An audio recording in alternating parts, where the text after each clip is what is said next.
ಕೇಂದ್ರ ಬಜೆಟ್ ಬಳಿಕ ರಾಜ್ಯ ಬಜೆಟ್ನ ತಯಾರಿ ಜೋರಾಗಿದೆ. ಹಲವು ದಿನಗಳಿಂದ ಮಂಡಿ ನೋವಿನ ಹಿನ್ನೆಲೆ ಸಿಎಂ ಸಂಪೂರ್ಣ ರೆಸ್ಟ್ನಲ್ಲಿದ್ದರು. ಇವತ್ತಿನಿಂದ ಮತ್ತೆ ಆಕ್ಟಿವ್ ಆಗಿದ್ದು ಬಜೆಟ್ ತಯಾರಿಕೆಯಲ್ಲಿ ಬ್ಯುಸಿಯಾಗಿದ್ದಾರೆ. ಇದರ ಬಗ್ಗೆ ಕಂಪ್ಲೀಟ್ ರಿಪೋರ್ಟ್ ಇಲ್ಲಿದೆ ನೋಡಿ.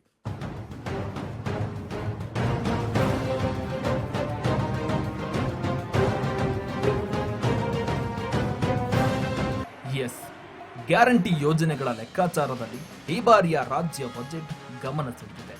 ಬಜೆಟ್ ಮಂಡನೆಯಲ್ಲಿ ದಾಖಲೆ ಮಾಡಿರುವ ಸಿಎಂ ಸಿದ್ದರಾಮಯ್ಯ 15 ಬಾರಿ ಬಜೆಟ್ ಮಂಡಿಸಿದ್ದಾರೆ. ಆದರೆ ಸಿಎಂ ಸಿದ್ದರಾಮಯ್ಯ ಗ್ಯಾರಂಟಿ ಯೋಜನೆಗಾಗಿ 50,000 ಕೋಟಿ ಹಣ ಮೀಸಲಿರಿಸಬೇಕು. ಇದನ್ನ ಹೊರತುಪಡಿಸಿ ಅಭಿವೃದ್ಧಿಗೆ ಹಣವನ್ನ ಹೊಂದಿಸುವುದು ಸವಾಲಿನ ಕೆಲಸವಾಗಿದೆ. 2024ರ ರಾಜ್ಯ ಬಜೆಟ್ನ ಗಾತ್ರ 3,71,000 ರೂಪಾಯಿ ಆಗಿತ್ತು. ಆದರೆ ಈ ಬಾರಿಯ ಬಜೆಟ್ ಗಾತ್ರ 4 ಲಕ್ಷ ಕೋಟಿ ಮುಟ್ಟಲಿದ್ದು, ಬಜೆಟ್ ಗಾತ್ರ ಹೆಚ್ಚಾದರೆ ಅಭಿವೃದ್ಧಿಗೆ ಹಣ ಸಿಗಲಿದೆ ಎಂಬ ನಿರೀಕ್ಷೆಯಲ್ಲಿ ಶಾಸಕರಿದ್ದಾರೆ.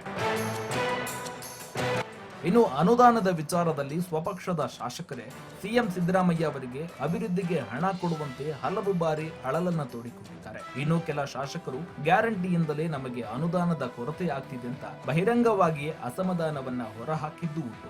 ಈಗಾಗಲೇ ಸಿದ್ದರಾಮಯ್ಯ ಹಣಕಾಸು ಅಧಿಕಾರಿಗಳ ಜೊತೆ ಸಭೆ ನಡೆಸಿ ತೆರಿಗೆ ಪಾವತಿಗಳ ಬಗ್ಗೆ ಕಟ್ಟುನಿಟ್ಟಿನ ಕ್ರಮ ವಹಿಸಿ ಆದಾಯ ಹೆಚ್ಚಳಕ್ಕೆ ಸೂಚಿಸಿದ್ದಾರೆ. ಈ ಬಗ್ಗೆ ಅಧಿಕಾರಿಗಳು ಹೆಚ್ಚಿನ ಆದಾಯ ಸ್ವೀಕೃತಿಯ ಭರವಸೆಯನ್ನ ನೀಡಿದ್ದಾರೆ.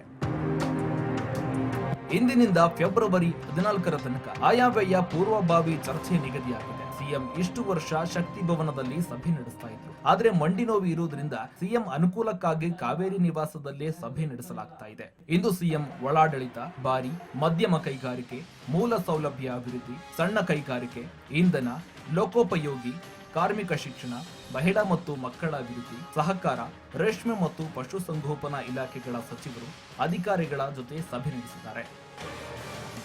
ಒಟ್ನಲ್ಲಿ 2025-26ರ ಬಜೆಟ್ ಭಾರಿ ನಿರೀಕ್ಷೆಯನ್ನ ಮೂಡಿಸಿದ್ದು, ಅನುದಾನ ಇಲ್ಲದೆ ಪಕ್ಷದ ಶಾಸಕರ ಅಸಮಾಧಾನ, ಬೃಹತ್ ಗಾತ್ರದ ಬಜೆಟ್ನಲ್ಲಿ ಅನುದಾನದ ನಿರೀಕ್ಷೆ ಇಟ್ಟುಕೊಂಡಿದ್ದಾರೆ. ಇನ್ನು ಪಕ್ಷದಲ್ಲಿನ ಭಿನ್ನಮತ, ಬಣ ರಾಜಕೀಯದ ನಡುವೆ ಬಜೆಟ್ ಲೆಕ್ಕಾಚಾರ ಹೇಗಿರುತ್ತೆ? ತಮ್ಮದೇ ಆದ ಅನುಭವ ಹೊಂದಿರುವ ಸಿಎಂ ಸಿದ್ದರಾಮಯ್ಯ ಅವರ ರಾಜ್ಯ ಬಜೆಟ್ ಹೇಗಿರಲಿದೆ ಎಂದು ಕಾದು ನೋಡಬೇಕಿದೆ. Basavaraj Hugara, political bureau, Raj news Kannada, Bengaluru.